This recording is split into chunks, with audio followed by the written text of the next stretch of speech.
Wednesday, November 28. Unity amid diversity. In Romans chapter 14 and chapter 15, the Apostle Paul addresses issues that deeply were dividing the church at Rome.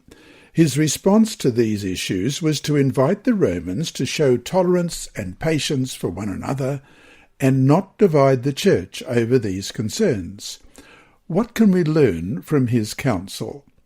Question. Read Romans chapter 14, verses 1 through to 6.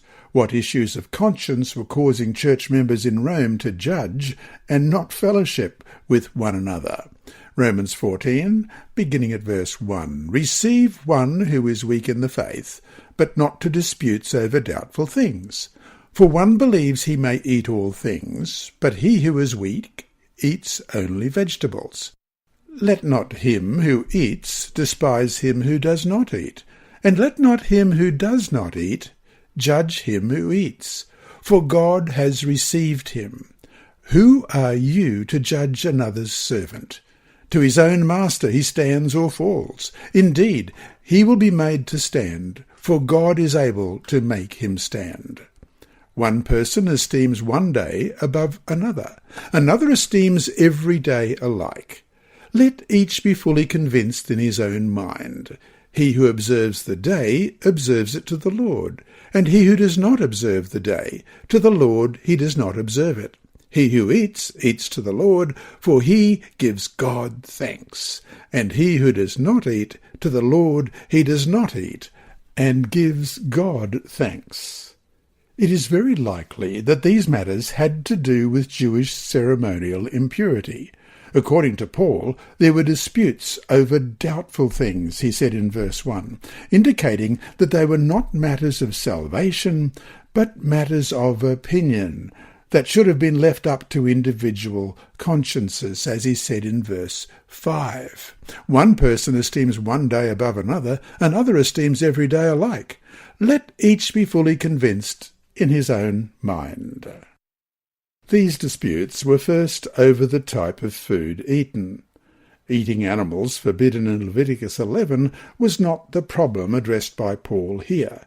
There is no evidence that early Christians began eating pork or other unclean animals during Paul's time, and we know that Peter did not eat any such food, as we read in Acts 10:14. But Peter said, "Not so, Lord, for I have never eaten anything common or unclean."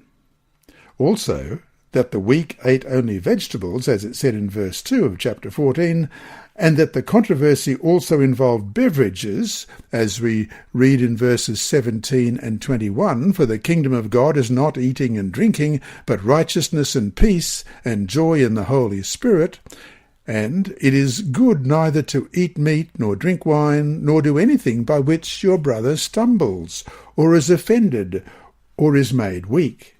These indicate that the concerns focused on ceremonial impurity. This is further evidence for the word unclean, koinos, used in Romans 14:14, which read, "I know and am convinced by the Lord Jesus that there is nothing unclean of itself, but to him who considers anything to be unclean, to him it is unclean." That word is used in the ancient Greek translation of the Old Testament to refer to impure animals, not the unclean animals of Leviticus 11. Apparently, there were some people in Roman community who would not eat at fellowship meals because they were not convinced that the food was adequately prepared and had not been sacrificed to idols. The same goes for the observation of some days. This did not refer to the weekly observance of the Sabbath, since we know Paul observed it regularly, as we read in Acts chapter 13 and verse 14. But when they departed from Perga, they came to Antioch in Pisidia, and went into the synagogue on the Sabbath day, and sat down, and Acts chapter 16, verse 13. And on the Sabbath day he went out of the city to the riverside, where prayer was customarily made. And we sat down and spoke to the women who met there. And Acts chapter 17, verse 2. Then Paul, as his custom was, went in to them, and for 3 Sabbaths reasoned with them from the Scriptures.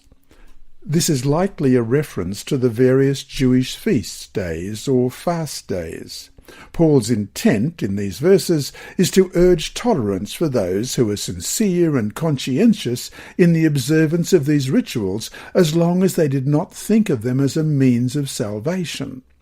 Unity among Christians manifests itself in patience and forbearance when we do not always agree on points, especially when they are not essential to our faith. And so to finish today, in class, ask this question: is there anything that we believe and practice as Seventh-day Adventists that all who claim to be Adventists need not believe and adhere to?